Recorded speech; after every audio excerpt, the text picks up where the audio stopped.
ជំរាបសួរសូមបន្តទៅលំហាត់គណិតវិទ្យាថ្នាក់ទី11យ៉ាងបន្តទៀតគឺមេរៀនទី3សវិធរនិមិត្តអឺក្នុងវីដេអូនេះសូមលើកយកលំហាត់លេខ5ដែលលំហាត់លេខ5របស់យើងគឺមាន3សំណួរសំណួរទី1គេឲ្យយើងរកមធ្យមធរនិមិត្តនៃចំនួន4និង9ហើយសំណួរខគេឲ្យសវិធរនិមិត្តដែលមានតួទី3ស្មើនឹង4និងតួទី5ស្មើ36រកតួទី1និង Q រេសុងហើយសំណួរកគេនេះតម្លៃ a ដើម្បីឲ្យ a ដក3 a បូក1ហើយនិង 4a ដក2ជា3តួតគ្នាស្វេធរនិមិត្តអញ្ចឹងសូមទៅចម្លើយនៃសំណួរទាំង3ទៅចម្លើយករកមធ្យមធរនិមិត្តនៃចំនួន4និង9អញ្ចឹងកាលណាគេឲ្យយើងរកមធ្យមធរនិមិត្តនៃចំនួន4និង9មានន័យថា4និង9គឺជាតួចុងនៃ3តួតគ្នាស្វេធរនិមិត្តអញ្ចឹងយើងបាន a ស្មើនឹង4ហើយនឹង c ស្មើ9បើ a ស្មើ4 c ស្មើ9តាមរូបមន្តមធ្យមធរនិមិត្តគេបាន a គុណនឹង c ស្មើ b ការ៉េនាំឲ្យ b ស្មើនឹងបូកដកឬការ៉េ ac បូកដកឬការ៉េ ac យើងជំនួស a ដែលលេខ4ហើយនឹង c ដែលលេខ9អញ្ចឹងយើងបានបូកដកឬការ៉េនៃ4គុណនឹង9យើង4គុណនឹង9ស្មើនឹង36 36យើងឬការ៉េបាន6អញ្ចឹងមានថាមធ្យមធរនិមិត្តនៃ4និង9គឺបូកដក6បូកដក6នេះជាចម្លើយនៃសំណួរទី5កមធ្យមធរនិមិត្តនៃ4និង9គឺបូកដកឬការ៉េ30បូកដក6ហើយលំហាត់ខគេឲ្យស្វេធរនិមិត្តមួយដែលមានតួទី3ស្មើនឹង4និងតួទី5ស្មើ36ដែលសំណួររបស់យើងគេសួររក u1 ហើយនឹង q u1 និង q អញ្ចឹងនៅក្នុងនេះកាលណាយើងស្គាល់ពីតួនៃស្វេធរនិមិត្ត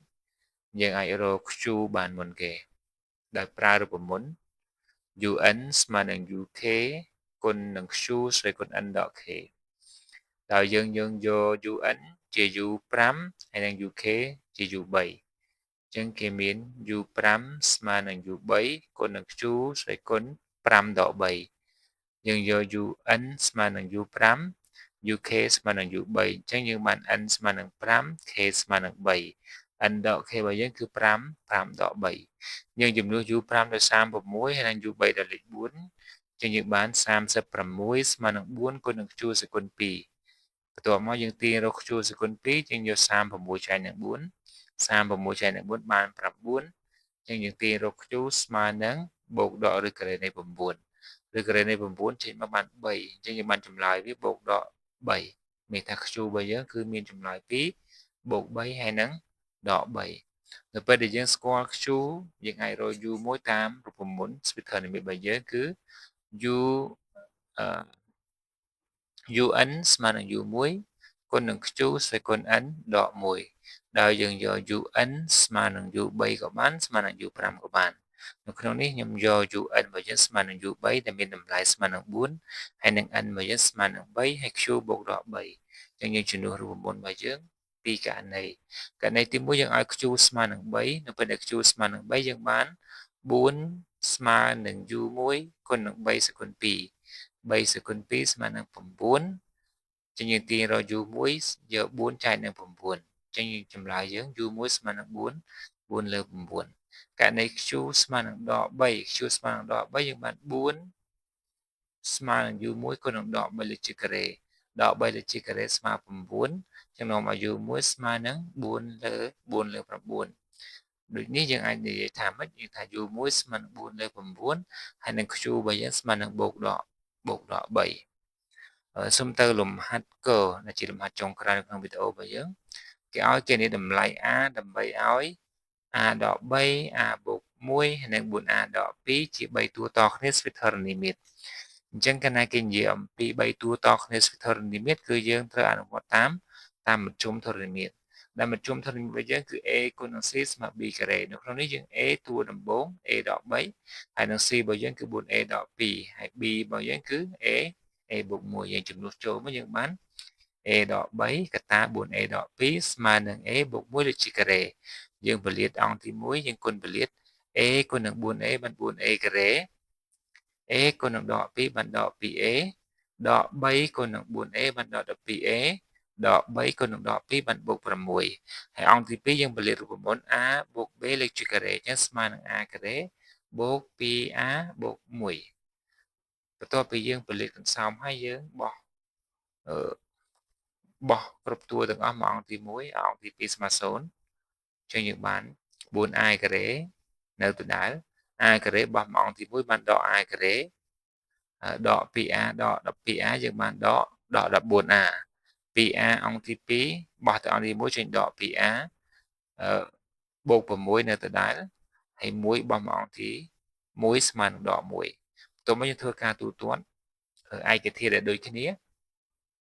គឺ 4a ការ៉េដក a ការ៉េយើងស្មើនឹង 3a ការ៉េដក 12a ដក 2a យើងបានដក 16a 6បូក1សំទោស6ដក1នៅសល់5អញ្ចឹងចេញសមីការដេការ៉េទី2កាលណានិយាយពីសមីការដេការ៉េទី2យើងត្រូវដោះស្រាយសមីការដេការ៉េទី2តាមវិធីគុណខ្វែងឬក៏តាម discriminant ជានៅក្នុងលំហាត់នេះលោកគ្រូសូមបង្ហាញតាមរូបមន្ត discriminant កាលណានិយាយពី discriminant យើងត្រូវស្គាល់ a ស្គាល់ b ស្គាល់ c a មេគុណ a ការ៉េស្មើនឹង3 b មេគុណa ស្មើដល់16ហើយនឹង c របស់យើងស្មើនឹង5នៅពេលដែល b គូយើងអាចរក b' ដែលយក b ចែកឲ្យ2ចឹងបានដក16ចែក2ស្មើដល់8អនុវត្តតាម discriminant delta' ស្មើនឹង b' ដក ac យើងជំនួស b' ដោយដក8 a ដោយលេខ3ហើយនឹង c ដោយលេខ5ចឹងយើងបានដក8ការ៉េដក3គុណនឹង5ដក8ការ៉េស្មើនឹង64 3 5ដល់15ចឹងយើងដកឲ្យស្មើ49ជាចំនួនវិជ្ជមានអញ្ចឹងកាលណា delta មានតម្លៃវិជ្ជមានមានន័យថាសមីការយើងមានចម្លើយ2ហើយចម្លើយរបស់យើងគឺយើងតាមដោយ a ឬក៏ x ស្មើនឹងដក b' បូកដកឬ delta' លើ a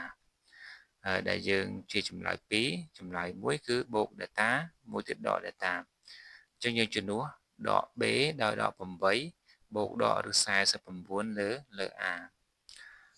តោះមកយើងទូទាត់មក49ចេញបាន7 8ដក7ស្មើ1 1លើ3ហើយមួយទៀត8បូក7ស្មើ15 15លើ3ស្មើនឹង5ដូចនេះយើងអាចសន្មតថាតម្លៃ a របស់យើងដែលយើងរកឃើញគឺមាន2ទី1ស្មើនឹង1លើ3មួយទៀតស្មើនឹង5ចឹងនៅក្នុងវីដេអូហ្នឹងយើងមានចម្លើយប៉ុណ្ណឹងសូមអរគុណ